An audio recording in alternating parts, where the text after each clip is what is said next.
سید عالم صلی اللہ علیہ وسلم کے ادب اور آپ کے شہر کے ادب کی بات کرنے لگا ہوں، اس لیے کہ پوری دنیا میں ہم نے تو اپنی آنکھوں سے ایک شخص ہی دیکھا ہے جس نے سارے ادبوں کو چھوڑ کے حضور کا ادب بتایا ہے اور حضور کے ساتھ جو چیزیں منسلک ہیں ان کا ادب بتایا ہے، ورنہ ہم نے جہاں بھی دیکھا جس کو بھی دیکھا اس نے اپنا ادب ہی بتایا۔ اس نے کہا مینو منو میری منو، بابا جی نے فرمایا نہ انہاں نو منو نہ انہاں دی منو، بس حضور نو منو، اور اسی کے ماننے میں بھلائی ہے۔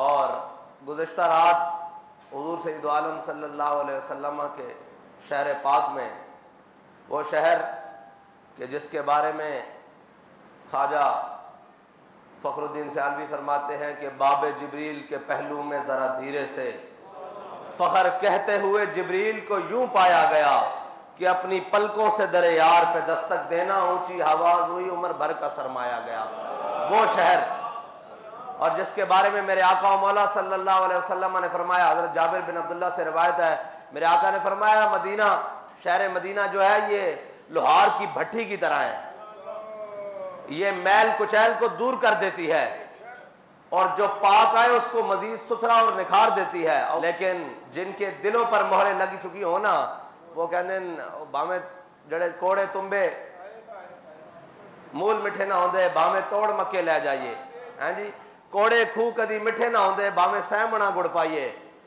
بابا جی حضرت مولانا روم کے حوالے سے ایک بات کرتے تھے کہ حضرت مولانا روم نے فرمایا ہے کہ جو بدبخت ہے نا اس کو نبی کی مجلس بھی فائدہ نہیں دیتی، یہ جو ہے نا یہ بدبختی ان کے دلوں پر لکھ چکی ہے، اس کے بدبختی ہونے کی وجہ سے اس کے پیچھے ایک بدبخت ہے جس نے اپنے اقتدار کی خاطر تو پورے پاکستان میں شور ڈالا اور اپنے اقتدار کی خاطر کہا کہ کانوں میں یہ بھی کہنا ہے کہ ہم نے آزادی لینی ہے، یہ تو بات کی بات ہے نا کہ آزادی کس سے لینی ہے، لیکن ساری باتیں بتائیں لیکن حضور کا ادب نہیں بتایا، اس لیے وہ بے ادب بن کر وہاں پھر رہے ہیں حضور کے دربار میں، جہاں پر ادب گاہے زیر آسماں از عرش نازک تر۔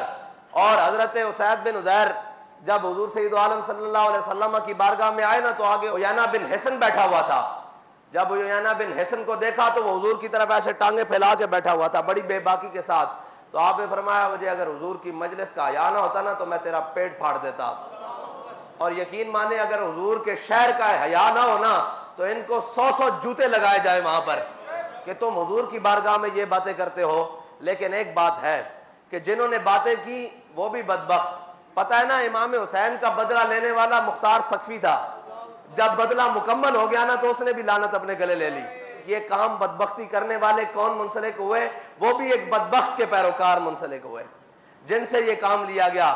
لیکن حضور سید عالم صلی اللہ علیہ وسلم کے دین کے لیے، حضور سید عالم صلی اللہ علیہ وسلم کی عزت و ناموس کے لیے جو بابا جی ہمیں سبق دے کر گئے نا، ہم نے اس سبق کو یاد رکھنا ہے اور حضور کے شہر کا اور حضور کی ساتھ نسبت رکھنے والی ہر چیز کا ادب کرنا ہے۔ اور ادب گاہے زیر آسماں از عرش نازک تر اور نفس گم کردہ می آیت جنید و با یزیدی جا، بابا جی ترمیم کر کے پڑھتے تھے نفس گم کردہ می آیت ابو بکر و عمر ایجا۔ یہ اتنی نازک بارگاہ ہے جہاں پہ اولیاء صحابہ سارے سانس روک کر بیٹھتے ہیں، تم وہاں پر اپنے بک بکارے لگاؤ، تمہارے لیے اللہ تعالیٰ کا بہت دردناک عذاب ہے۔ اگر تم حضور سید عالم صلی اللہ علیہ وسلم کے اس شہر کے بے حرمتی کرو اور اس شہر کے اندر اپنے ایک جھوٹے لیڈر کی خاطر، اس کی کیا حیثیت ہے بھائی؟ وہاں تو بڑے بڑے سرور اور تاج والے ایسے سر جھکا کر کھڑے ہیں، تم اس کے لیے باتیں کرتے پھرو۔ اور یہ بھی جو جاتے ہیں یہ اپنی شناخت کے ساتھ نہ جایا کریں، وہاں کوئی شناخت نہیں ہے، وہاں سب حضور کے غلام بن کر جایا کریں۔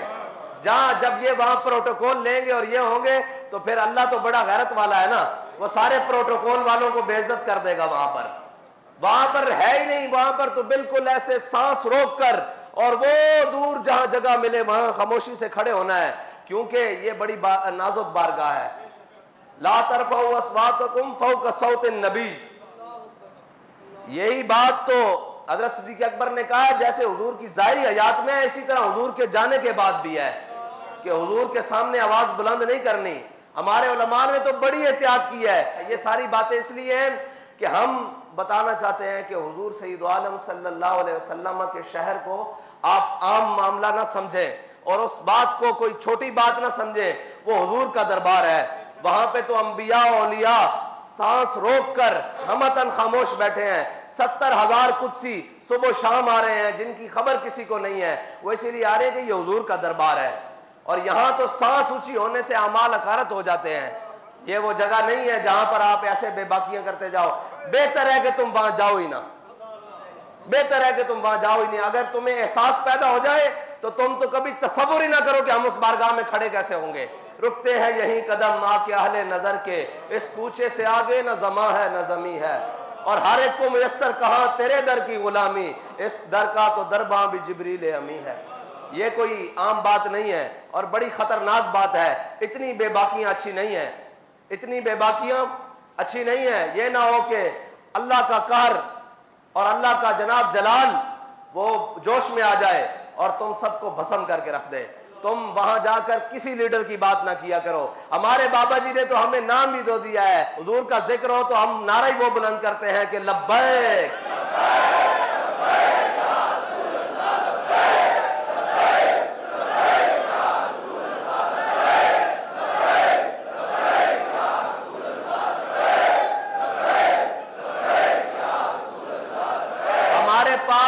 نعرہ اور اعلامیہ اور بیانیہ ہی وہ ہے جس میں ذاتی تشخص ہے ہی نہیں, جس میں ذاتی شخصیت ہے ہی نہیں. وہ حضور کی بارگاہ میں لگایا جائے تو حضور بھی خوش ہوں گے.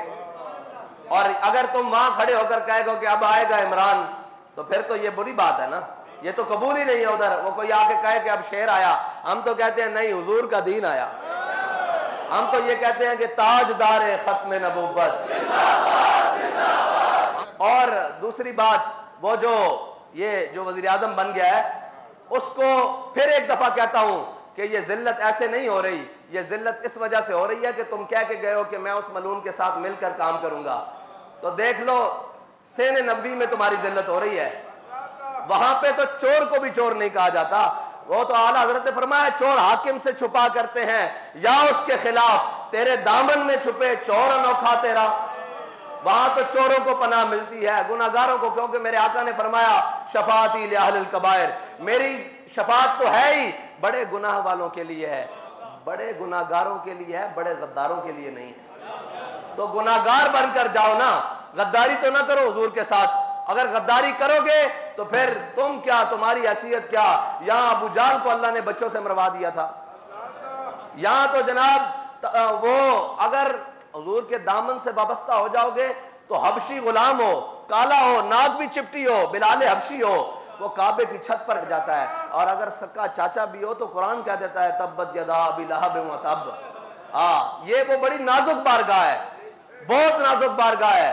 اس کے اندر کوئی ایسی بات نہیں چلتی. اللہ تعالیٰ مجھے اور آپ کو حضور کا ادب نصیب فرمائے, اور اگر کوئی وہاں چلا جائے تو اس کو با ادب حاضری نصیب فرمائے. بس اسی ڈر سے کہ ادب گاہیز زیر آسماں از عرش نازک تر اور نفس گم کردہ می آیت جنید با یزیدی جا. علامہ اقبال نے تو پھر بات ہی ختم کر دی, کہتا ہے خاک طیبہ از دو عالم خوش ترست.